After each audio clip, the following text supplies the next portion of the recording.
welcome back to my channel, or welcome to my channel. Today we'll be touring Luna Park for the Halloween season.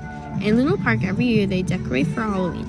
If you're a New York resident, you can come to Luna Park by car, train, walking, if you're close, or the bus. To get to Luna Park, I used the train.